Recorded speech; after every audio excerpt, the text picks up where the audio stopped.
నమస్తే welcome to MK media. Megastar Chiranjeevi ఈ పేరు వింటే చాలు ఎందరో తెలుగు ప్రజలకు ఒక గూస్ బాంబ్స్ అయితే వస్తూ ఉంటాయి.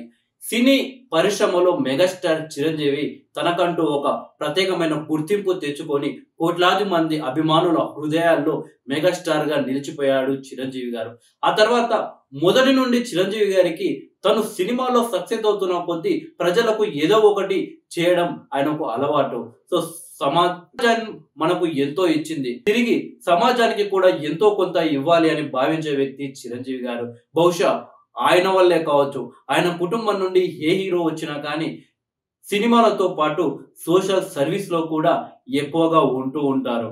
అయితే 2008 ఆగస్టు 26 ఏ మెగా అభిమాని కూడా ఆ రోజుని మర్చిపోయి ఉంటారు. ఆ రోజు ప్రజారాజ్యం పార్టీ స్థాపించిన రోజు. అప్పటికే ఎంతో బలంగా ఉన్న తెలుగుదేశం పార్టీ, కాంగ్రెస్ పార్టీలు భయపడ్డ రోజు. అయితే మెగాస్టార్ చిరంజీవి గారు శత్రువుని కూడా దగ్గరకు తీసుకునే మనస్తత్వం కలిగిన వ్యక్తి కావడంతో అదే అరుదుగా చూసుకొని ప్రజారాజ్యం పార్టీలో చేరిన కొందరు అప్పటి కాంగ్రెస్ పార్టీకి కోవటులుగా మారి మెగాస్టార్ చిరంజీవి గారిని ముంచే ప్రయత్నం చేశారు. అయితే ప్రజారాజ్యం పార్టీని ప్రజలకు దూరం చేశారు, కానీ మెగాస్టార్ చిరంజీవి గారి ఆశయాలను కావచ్చు, మెగాస్టార్ చిరంజీవి గారిని కావచ్చు తెలుగు ప్రజలకు దూరం చేయలేకపోయారు. ఆ తర్వాత ప్రజారాజ్యం పార్టీని అసెంబ్లీ ఎన్నికల్లో పోటీ చేసిన తర్వాత కాంగ్రెస్ పార్టీలో విలీనం చేయడం జరిగింది. అయితే ఆ విలీన ప్రక్రియను మెగా అభిమానులు మాత్రం జీర్ణించుకోలేకపోయారు. అయితే మెగాస్టార్ చిరంజీవి గారికి కేంద్ర మంత్రి పదవి ఇచ్చినా కానీ మెగా అభిమానులకు మాత్రం ప్రజారాజ్యం పార్టీ దూరం అయ్యింది అన్న ఒక బాధలోనే మిగిలిపోయారు. ఆ సందర్భంలోనే పుట్టుకు వచ్చిన పార్టీ జనసేన పార్టీ. అయితే జనసేన పార్టీ ప్రజారాజ్యం లాగే అవుతుంది, జనసేన పార్టీని ఏదో ఒక పార్టీలో విలీనం చేస్తారు అని వైఎస్ఆర్సీపీ ఘోరమైన ప్రచారం చేయడంతో 2019 అసెంబ్లీ ఎన్నికల్లో ప్రజారాజ్యం ఎఫెక్ట్ జనసేన పార్టీకి పడ్డది. ప్రజలు పెద్దగా జనసేన పార్టీని అప్పుడు ఆదరించలేకపోయారు. అయినా 2019లో జనసేన పార్టీ ఘోరంగా ఓడిపోయినప్పటికీ ప్రజల్లో కోసం పవన్ కళ్యాణ్ గారు మాత్రం నిల్చున్నారు. అప్పుడు ప్రధాన ప్రతిపక్షమైన తెలుగుదేశం పార్టీ కంటే బలంగా జనసేన అధ్యక్షుడు పవన్ కళ్యాణ్ గారు పోరాటం చేశారు.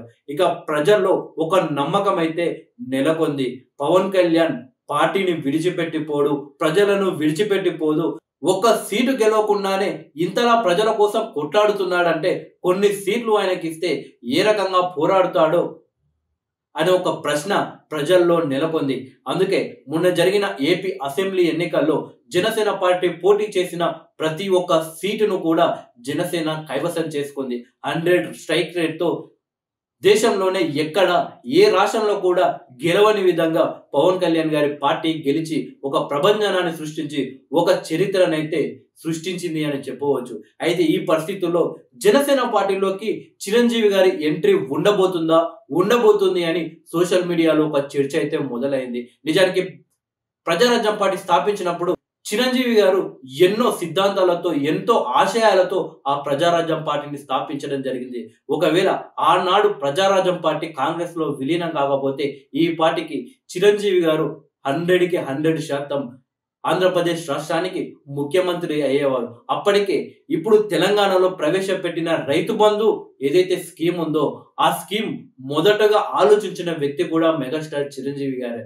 మనం సోషల్ మీడియాలో ఆ చిరంజీవి గారు అసెంబ్లీలో మాట్లాడిన వీడియోలు ఇప్పటికీ వైరల్ అవుతుంటాయి. అంటే రైతుల గురించి ఆ రోజుల్లోనే ఆ విధంగా చిరంజీవి గారు ఆలోచించారంటే ఆయన ప్రజారాజ్యం పార్టీ పెట్టినప్పుడు ఎన్నో ఆశయాలతో పెట్టాడు మనం ఆలోచించవచ్చు. కానీ కొందరు కుట్రదారుల వల్ల చిరంజీవి గారు స్థాపించిన ప్రజారాజ్యం పార్టీని ప్రజలకు దూరం చేయడం జరిగింది.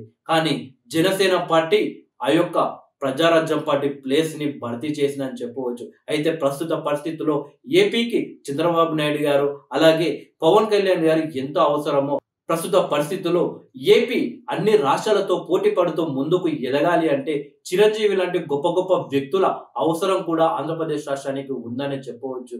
ప్రస్తుతం చిరంజీవి లాంటి ఒక గొప్ప హీరో రాజకీయాల్లోకి వెళ్ళి మళ్ళీ అక్కడ సక్సెస్ అవ్వలేక మళ్ళీ తిరిగి సినిమాల్లోకి వచ్చినా కానీ ప్రజలు అప్పుడు ఎంతగా ఆదరించారో ఇప్పుడు కూడా అంతేగానే చిరంజీవి గారిని ఆదరిస్తున్నారంటే తెలుగు ప్రజలకు చిరంజీవి అంటే ఒక నమ్మకం.